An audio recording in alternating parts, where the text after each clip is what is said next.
Il-barracks tal-Forzi Armati ta' Malta fħalluqa fetħu l-bibien tagħhom għall-pubbliku.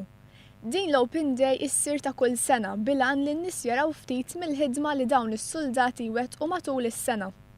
L-Open Day kienet esperjenza ideali għall-familji.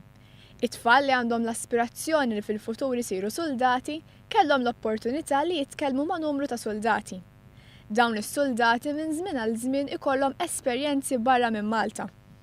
Is-soldat Claudio Muscat kellu esperjenza fil-Ġorġa. X-xogħol tagħna kien nkunu fuq l-ABL u nimmonitorjaw dak li jgħidu l-build-up of arms, ġifieri jekk in-naħa l-oħra jiċċaqalqu xi armamenti jew din in-naħa jiċċaqalqu xi armamenti. Aħna kien hemm regoli stretti ta' x'setgħu u ma setgħux ikollhom fuq dan l-ispeċi ta' border, tifhem li m'hemm xejn markat fl-art imma ovvjament aħna konna nafu eżattament fejn qiegħed. U konna nimmonitorjaw li dawn ma jeskalawx ċertu affarijiet, ma konniex ninterċedu fl-ebda mod, kull ma konna nagħmlu nosservaw u nirrapportaw ħajr. Bħalissa 16 soldat għaddejjin b'missjoni fil-Greċja fejn qegħdin jassistu l-awtoritajiet Griegi biex jikkontrollaw il-fruntieri marittimi.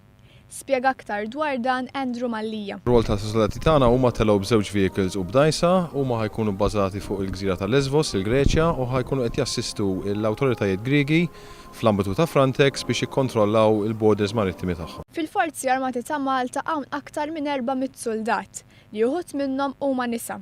Fosthom Sabrina Muscat. Mindu kont żgħira dejjem kienu jogħġbuni u fl-aħħar tajt xewti. X'inhu l-rwol tiegħek fl-armata? Jiena fl-uffiċċju Clark. Imma xorta nagħmlu training normali, morru nisparaw, nagħmlu ġiri li jirrikjedi li jagħmlu l-irġiel l-oħra aħna nagħmlu bħalhom mhux. Waqt din l-Open Day kien hemm demostrazzjonijiet minn reġimenti differenti tal-Armata.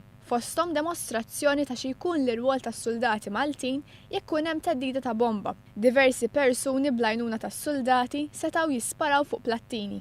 Daw kollha li għandhom l-aspirazzjoni li jidħlu mal-Forzi Armati ta' Malta ftit tal-ġranet oħra se jiftħu l-applikazzjonijiet għall-ingaġġ mal-Forzi Armati ta' Malta.